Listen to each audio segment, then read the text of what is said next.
Ce samedi 2 mai 2020, TF1 rediffuse à 21h05 Mission Enfoirée, le spectacle 2017 de la célèbre troupe. Mais le saviez-vous, un artiste a plus participé à ce mythique rassemblement que Jean-Jacques Goldman? Découvrez de qui il s'agit. Le saviez-vous? Depuis le lancement des concerts des Enfoirés en 1989, 267 artistes se sont succédés sur scène pour venir en aide aux Restos du Cœur, l'association créée par Coluche en 1985. Si pour tous, Jean-Jacques Goldman reste, et restera, le taulier de cette institution qui permet de distribuer, chaque année, plus de 130 millions de repas aux plus démunis, le chanteur préféré des Français n'est plus la star qui a le plus participé à ce rassemblement hors du commun. En effet, après son départ en mai 2016, Jean-Jacques Goldman s'est fait détrôner par Patrick Bruel.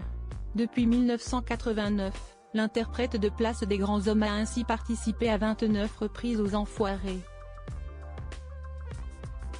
Depuis son arrivée dans la troupe en 1993, Patrick Bruel n'a jamais loupé une seule série de concerts des Enfoirés. Chapeau. Mimi Mati, première femme de ce classement absent depuis maintenant 3 ans, Jean-Jacques Goldman a, quant à lui, participé 28 fois aux Enfoirés. Derrière ces deux monstres sacrés de la chanson française, on retrouve un visage emblématique de la bande, Mimi Mati. L'humoriste a participé 26 fois aux Enfoirés, tout comme Michael Jones, le fidèle ami de Jean-Jacques Goldman. Suivent Zazie, 24 participations, Patrick Fiori, 23 participations, Liane Folly, 22 participations, Maxime Le Forestier, 22 participations, Pierre Palmade, 21 participations, MC Solar 21 participations, ou encore Michel Larocque, 20 participations. Les Enfoirés, découvrez le classement complet des 30 chansons que vous n'oublierez jamais. Ce samedi 2 mai 2020, TF1 rediffuse à 21h05 Mission Enfoirée, le spectacle 2017 au profit des Restos du Cœur. Cette programmation exceptionnelle intervient dans le cadre d'une journée spéciale de mobilisation des Restos du Cœur. Des témoignages de bénévoles et des reportages sur nos missions d'aide aux personnes les plus démunies et fragilisées par cette crise, à retrouver sur nos réseaux sociaux et à suivre pendant la journée sur le réseau France Bleu, précise l'association. Pour rappel, après la diffusion du spectacle, un double CD et DVD sont mis en vente au profit de l'association créée par Coluche en 1985.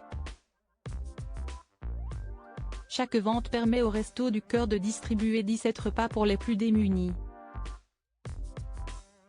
Les profits générés par les ventes du CD et du double DVD représentent 7% des ressources de l'association. En 2019, les Enfoirés ont ainsi rapporté 13,5 millions d'euros au resto.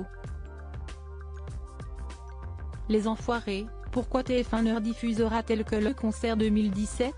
Et pourquoi cette édition-là? On vous explique tout.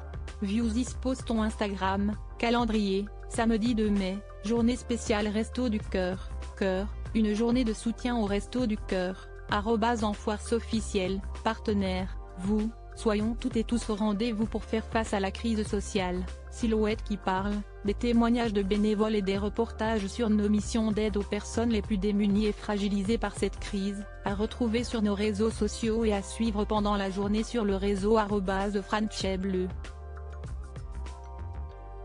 Télévision, et à 21h05, le concert de 2017 Restos du Cœur, Mission Enfoirée sera rediffusé sur @TF1 et en simultané sur @FranceBleu. Hashtag Etrio rendez-vous Hashtag Solidarité et Covid-19 Hashtag On compte sur vous à post shared by les Restos du Cœur @Resto. Du Point Cœur, on après 27, 2020 at 9h09 PDT.